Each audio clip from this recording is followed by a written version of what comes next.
Earth signs, take a breath with me, take a moment to sit, because this reading is yours.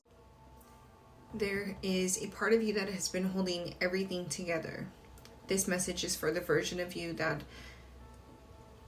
sits silently but feels everything. Earth signs, this is your message. This is your message. I was going to shuffle one more time, but I see the Page of Wands and the Four of Wands. This is your message. Capricorn, Taurus, and Virgo for the Scorpio season. As Scorpio season is about death, transformation, letting go, surrendering, and a whole new. It's shedding the skin. We are in the year of the snake, and this is very much where we are at the precipice of a 9, clearing and closing our major cycle. So as we come closer to the end of this year, this is your month that you guys are having so much transformed in. You might be those individuals that speak less, speak not a lot, or don't communicate not effectively, but communicate a lot with others. It's always those silent watchers. And as grounded individuals, earth element, I can see that. So let's go ahead and get into this reading. First message sliding out is the Seven of Wands. I'm going to go ahead and put that back in, but let that be the beginning of this message. Seven of Wands talks about an element of somebody, either one, being protective, guarded.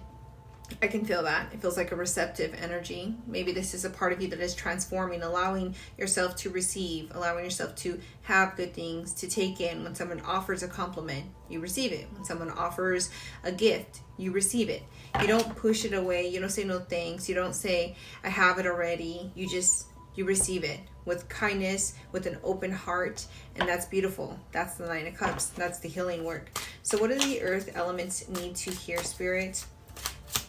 This is about balancing the divine feminine within the collective of this element, earth, during Scorpio season. So we have the Five of Cups, which is Scorpio energy, betrayal, loss, depression, sadness, separation, loneliness, breakup, regrets.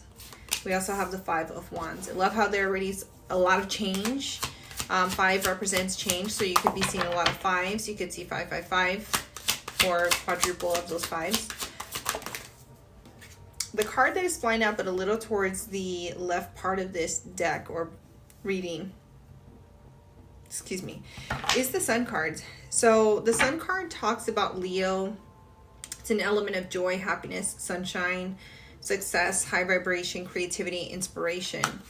It feels like for some of the earth elements, you guys have really been walking out of this energy where you have been truly letting go of any resistance. And that makes sense with the Seven of Wands, because the resistance, I got hot, really hot. There's in Five of Wands, resistance is anger. Resistance can be fire and passion and creativity, but understand, if we're resisting so much, we're pushing all the goodness away. And so now it's like you were grieving that version of yourself, and you were really healing that part, allowing the light to be emanating from you and your sphere, allowing yourself to take in that light. I love that, by the way, because I know Tauruses and Virgos and Capricorns, you guys are allowing yourselves to feel through this pain, this grief, this betrayal of self, of others. If you are experiencing it from others, understand that it is an aspect of self that is trying to rid, because this is the projected idea. Our consciousness and state of consciousness is going to create this, and this is what you are creating, but you are also mitigating right now deeply. Nine of Wands, Two of Cups, Eight of Cups, Three of Cups, soulmate energy, but well, the Nine of Wands wanted to fly down, but the Nine of Wands is talking about a fight.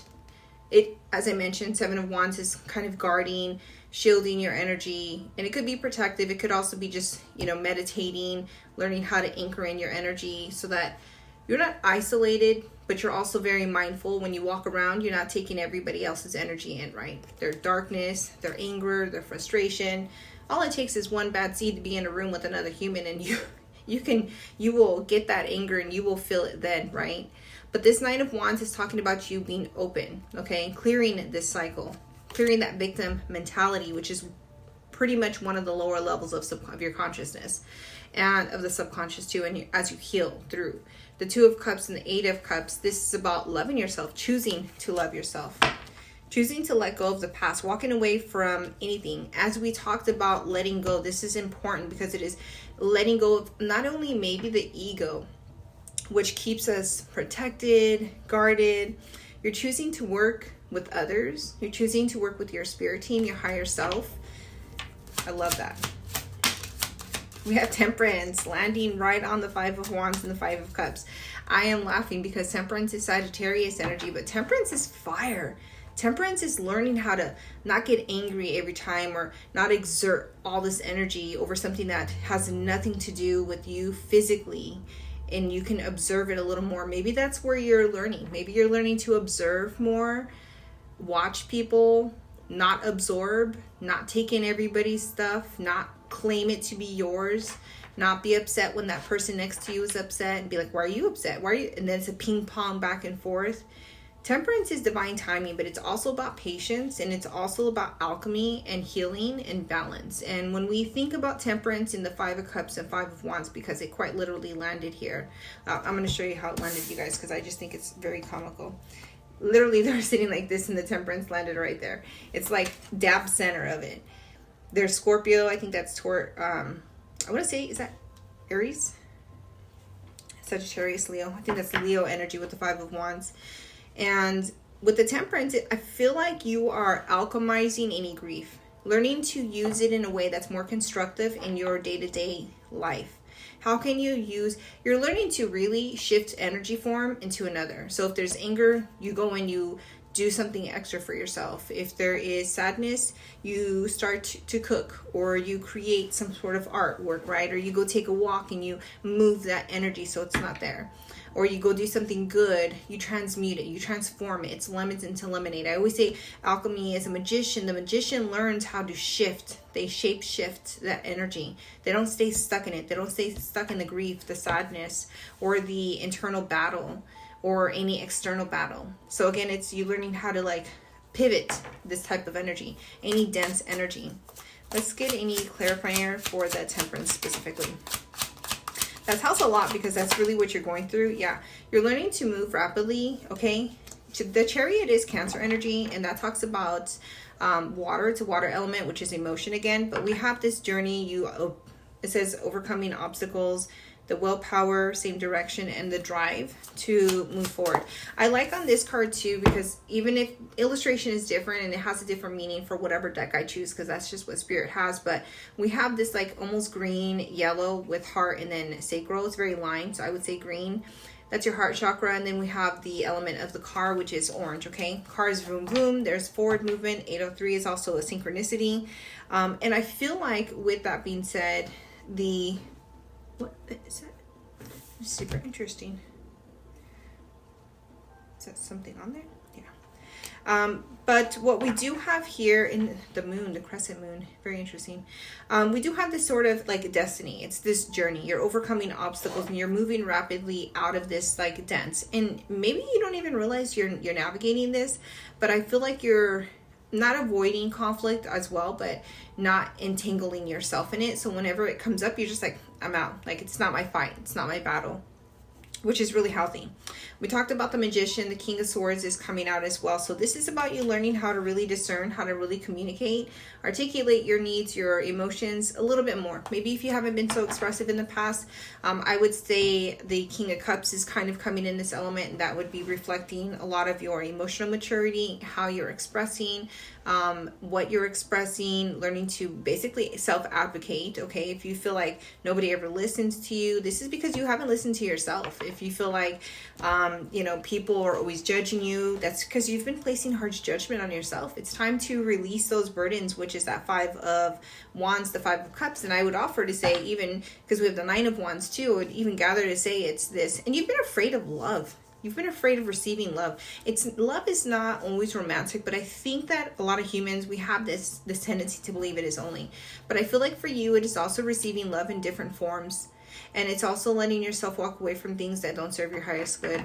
You've become more open with that Five of Wands, Nine of Wands, 10 of Wands energy. It's ruminating in here. It's not out yet in the cards, but it's definitely coming out. Clarify the Sun. What is it that they're becoming more happy about? Knight of Pentacles. I like that. We have the 8 of Swords on the back and the 9 of Swords, 9 of Swords in the front, and the Knight of Cups and the King of Cups. As I mentioned, the King of Cups is energy that is coming out. The Knight of Cups is about loving yourself, showing up for yourself, chivalry. It's about doing things for yourself.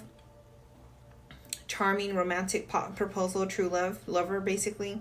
The Nine of Swords on the bottom, though, could indicate that perhaps this is an energy you are walking out of any sort of anxiety on how to receive and how to feel, right? We do have the Knight of Pentacles, and this is clarifying the Sun. So it feels like, and this is even, I want to say, Virgo energy, that you guys have really been taking a long time. It's coming out of this stagnant energy, coming out of this like hard working, I gotta do this energy. And maybe you are not eliminating, but maybe you are walking through this path right now. Maybe this is something you are releasing and becoming more cognitive and conscious of as well. Splitting the deck, we have the Wheel of Fortune as well as the King of Pentacles. Yeah, Capricorn energy right there. But I do feel for a lot of you with the Wheel of Fortune, this is the wheel turning in your favor. This is creating more stability internally, and it can also represent on a material plane as far as abundance and wealth might go, right? Let's go ahead and get 2 messages for the Earth elements. Again, you guys, if this message resonates for you, don't forget to comment Earth. Let's claim it, okay? Earth. We're just going to comment Earth. I'm going to go ahead and pin that up here on a comment thing or a text overlay. Don't forget, you guys, I do offer the Goddess Bundle as well. If you're interested, there is a link directly in my bio. You can go ahead and click on that, DM me, email me for more information, and I will gladly get back to you. What does the Earth element need to hear going forward? What's the forward movement after this awareness, this clean energy? Because it does feel like it's very clean. I like this. You know, we've got Jupiter action. This is the, I'd like to say almost Knight of Pentacles, but it is action, inspired risk, expansion, growth, pursuing passions, adventure, new opportunities, and fortune. The other card that came out is the Lighthouse, okay? So here is you. I talked about the sun being your light, illuminating your internal light. You're turning on 12:24 on the clock, 12:23 I saw. But this is talking about you expanding, transcendent, spiritual awakening, getting past conflict. As I mentioned, you're releasing these conflicts, inner shifts. You're having a lot of inner shifts, and you're taking more inspired action. The Knight of Pentacles seems like it's just been happening and taking a long time. It's not something that's just overnight. It is 11:43 as I'm recording this, so 1:43 is I love you. That is literally the universe and God telling you that you are loved, you're divine. I love this. The winter time feels like, and that's going to be more towards like December month, but it does feel like it's definitely going to allow you to release a lot more toxicity. Any sort of addictions, patterns, and cycles that you've been like going through, I think it's dissipating. And that's why that Knight of Pentacles really talks heavily to me. Now with the renewal, the sacral chakra and the feminine, I do feel, again, we're heavy on that receiving energy, right? So I do feel like this is about you being open and receptive. Again, this is for a lot of a new collective. If this does resonate for you, you could be going through another passage of your own awakening, because this talks about a new awakening, healing after crisis, fresh start, and rejuvenation, basically. As I mentioned, the Nine of Wands was here talking about guarded, 7 of Wands guarded. Here is that guarded energy. The past, you are releasing any fears. Again, there's the sun. I mean, it's literally coming full circle, you guys. Any fears you're letting go of. You're allowing yourself, literally, 4 of Pentacles. This talks, I know you can't see it because it's backwards, but it says vulnerable. So this is about you allowing yourself, your blocked heart chakra. You are releasing the past. You are healing this part of yourselves. You are allowing yourselves to open. This is an amazing reading. Let me know how this resonates for you, you guys. You're allowing truth to be spoken from your heart. So you're no longer holding back. This is truth. Truth is beautiful. Ace of Pentacles, allowing new opportunities to present themselves, allowing newness to begin. This could be prosperity, rewards, long-term security, or a new financial start as well. But things are going to level up as long as you continue to receive and be open and receptive to that energy. A lot of truth. The Sun card literally says truth revealed, and then truth ended up being right behind it. Happiness, compassion, and empowerment. I really, really love this reading, you guys. One last final message We're getting lost love, separation, broken dreams, heartbreak, and Ace of Cups. I love this. And then the wish fulfillment here, which would be like the Nine of Cups we saw earlier in tarot. We have the Ace of Cups energy and the separation. So this talks about love lost. It talks about longing, abandoned, divorce, broken dreams, heartbreak, or grief. We have Five of Cups as grief. Ace of Cups is healing. This is emotions. This is you filling your cup. This is you also having a renewal in love. It could be romantic love. It could be familial, friendship, work love. But the point is that it's having more compassion and allowing your emotions to be safe, held within yourself, and feel vulnerable. And this is one of the major things you're healing through right now, which is just really, really beautiful. That is the reading, you guys. This is Earth element during Scorpio transformation season. Let me know how this resonates for you guys. Don't forget to comment Earth. I would also venture to comment sunshine, because that's a beautiful message. So we're going to put sunshine up here. That's going to be the major one. But I love you guys. Don't forget, if you're interested in booking a one-on-one or navigating any of my offerings, including the bundle, the Goddess Bundle, which is going to be self-paced 4 to 5 week program, you can hit the link in the bio. Namaste.